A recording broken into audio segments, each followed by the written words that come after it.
How you doing? Hello, how are you doing, buddy? I'm good. Hey, as far as you know, is this game still on? Lane Kiffin talked yesterday about COVID issues at Ole Miss. Has there been any talk, like with Hunter, anything that you're aware of about this game being in jeopardy of being postponed, or how's that going? No, as I'm aware that we're going to play, obviously, um, there was a test this morning for all SEC teams, and we'll get that result back. Usually, we test early on Thursday, so our results will get back earlier in case, you're on the road and all those things. You have to leave earlier. But as of right now, I have no indication that we're not going to play. So you're feeling good, optimistic? I am, yeah. Okay, cool. Touch.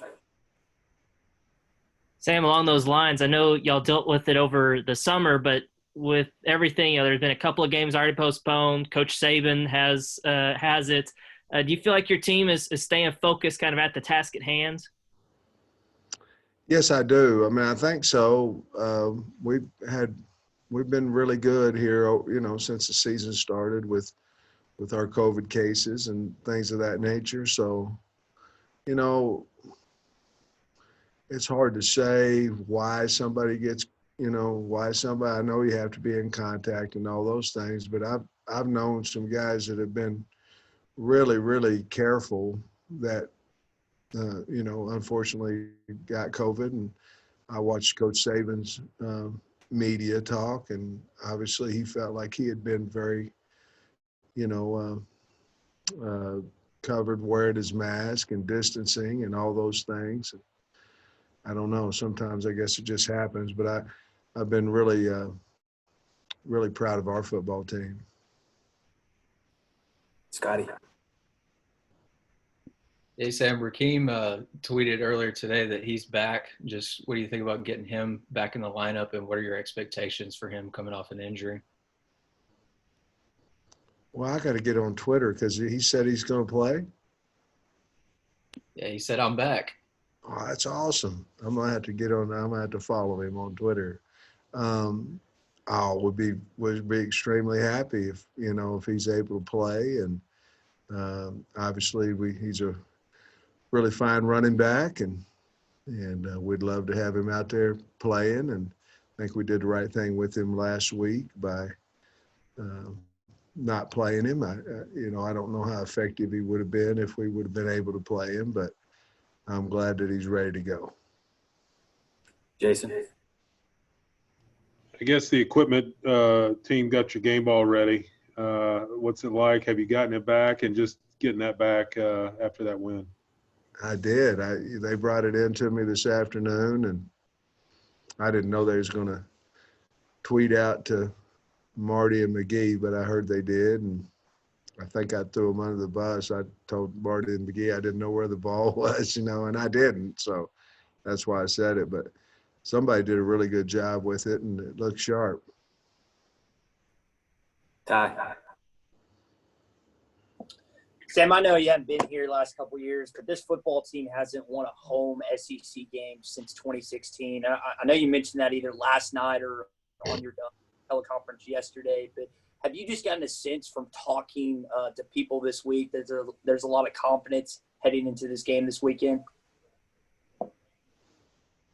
With COVID, I don't get to talk to many people. Jamie doesn't know a whole lot about football, She supports the Razorbacks, but so she doesn't know that we had a losing streak, and I didn't either, to be honest with you. I knew we hadn't won a lot of games, but I guess it'd be, awesome to break the losing streak, but we're just trying to win, to be honest with you. And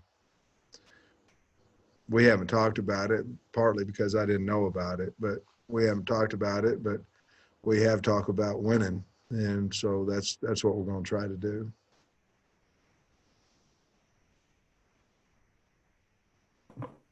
Trey Biddy. Yeah, Coach. Can you just talk a little bit about this starting? You've had some problems starting fast. Went down 17-0 last week against Ole Miss. That happens. That could be that could be hard to come back from. You mentioned changes and stuff in your pregame routine. Could we expect to see different things? Would it be noticeable to us, anything that you do different? I don't think so. I mean, it might, Trey, but, I was talking more about the urgency of pregame. And, I mean, our kids were up watching Missouri and LSU last week on the big screen, and I don't know if that had anything to do with Auburn, and we're sitting there watching it and going through the motions and dropping passes. And, we weren't out there urgently trying to get ready for the game. And I believe everything matters, including stretch and everything. And I think it has something to do with the way we started. And so, 17-0 down also means you're probably not playing very good anywhere. And so I think we have to really amp up what our expectations are of warm-ups. And when you amp that up, you also amp up the mind, and our mind was on Missouri and LSU, it looked to me like. Now, I'm not positive that's what it was, but I know I was pretty hot after the warm-ups with trying to get our team focused.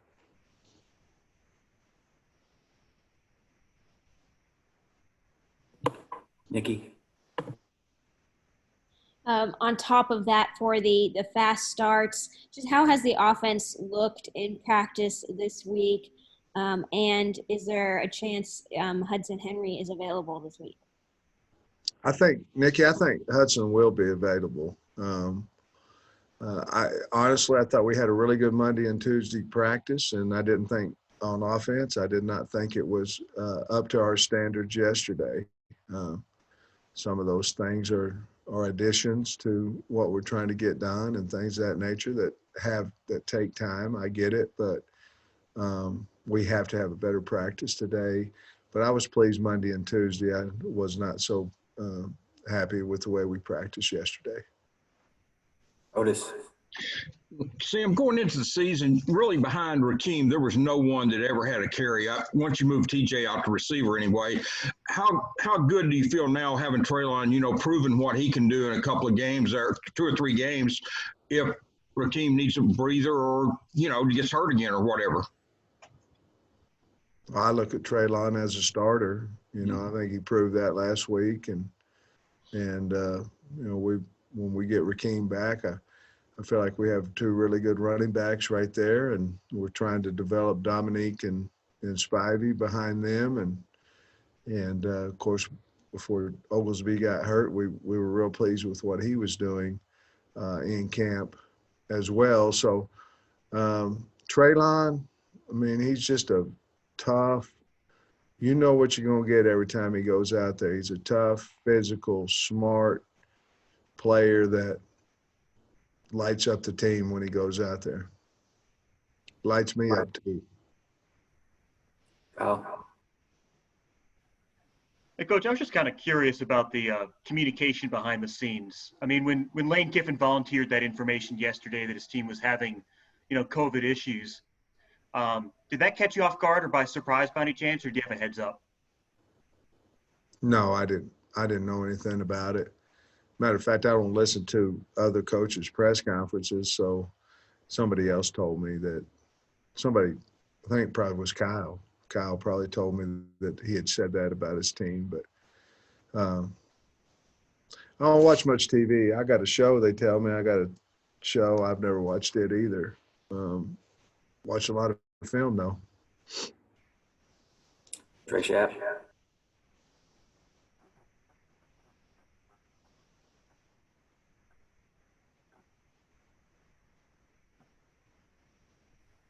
Trey.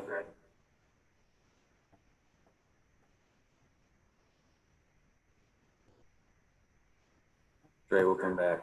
Bob.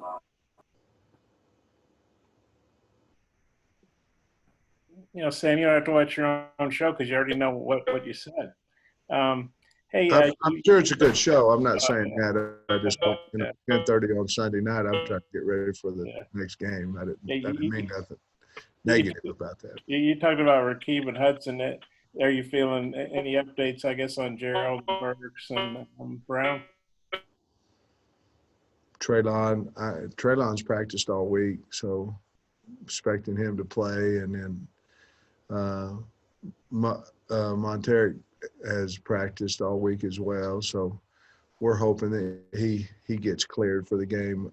That one I'm not positive about.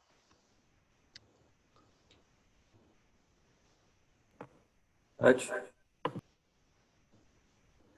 Yeah, Coach, I saw on Twitter, Levi Draper's parents, I think, tweeted about him getting surgery. Could you fill us in on what he got surgery on and kind of what's his timeline? Is he extended period of time out for the year, or what's the update on him?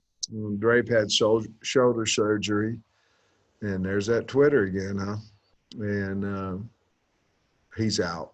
He's out for some time, quite a while. And I hate it for him because – he worked awful hard. He was doing a good job for us, and there was a shoulder injury that he had worked on before, and I just hate it for him. He's a great kid, and he'll be back, but he needed the surgery, and we didn't know how serious it was till about a day or two before. We knew it was serious, but we didn't know if it was needed surgery, till about a day or two before he decided that, we decided he probably needs to go ahead and get it done.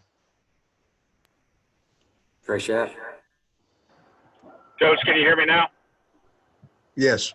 I was going to ask about special teams. Do you feel like you have that shored up with the alignment and everything after you've been called for several penalties in these first couple of games?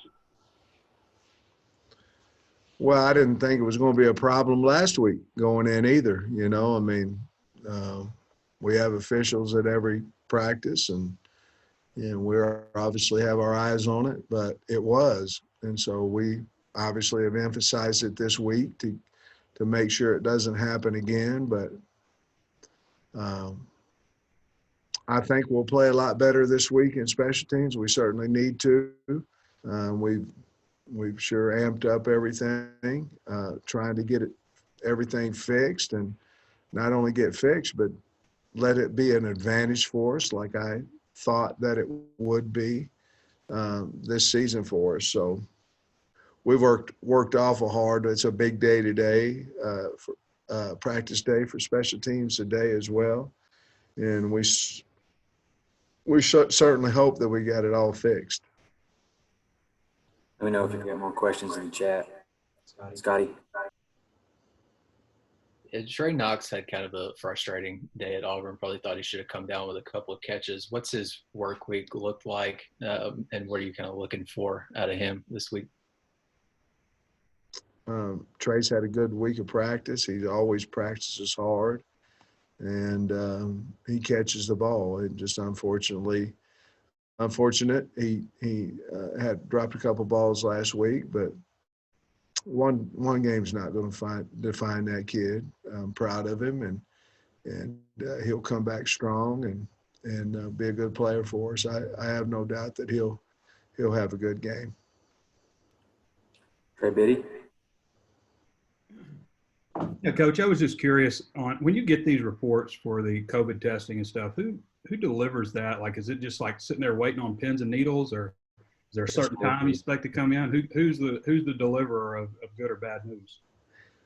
Well, Dave Polanski is the guy who usually sends it. Every now and then, Mr. Yurchek will get it early, and most of the time when it's zeros, he'll text me, and it'll be an awesome feeling. But most of the time it comes through Dave, and depending on the day, on a regular day, like a Monday report, Wednesday report, probably come in around, depends, but somewhere Trey between 8:30 and 10:30 in the morning.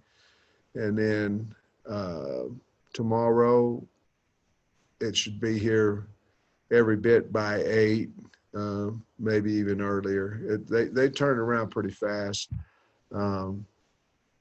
But I've got on my calendar the COVID countdown, how many we have to get through. certainly nobody wants to not be able to play a game. And our kids work too hard. Fans want to see us play, So to have to miss a game for COVID, man, it wouldn't be good. It just wouldn't. Nobody wants that. So, I don't want COVID. You know what I mean? So it's stressful. I mean, I'd be lying to you if I told you it wasn't. I mean, every Monday, Wednesday, Friday, man, it's a stressful deal. Just hoping that you yourself personally doesn't have COVID, and obviously your team. Nikki? Coach, talk a little bit about Coach Carter and the job that he's doing so far. One of the youngest assistants in the SEC, I believe. So, he's preparing a walk-on and a true freshman to play out there. Just talk about the job he's doing. Awesome. I mean, Sam has been a blessing, as a hire. Wonderful person, knowledgeable, probably beyond his years. Certainly was with Coach Odom and has learned a lot from Barry. I think Sam will be a future coordinator in the league. And the sky's the limit for him because of his character and his beliefs and his knowledge. And it will only grow in the way he treats his players and the expectations he has. The guy is an excellent person and an excellent football coach. I mean, he really is, and we're really proud to have him on our staff.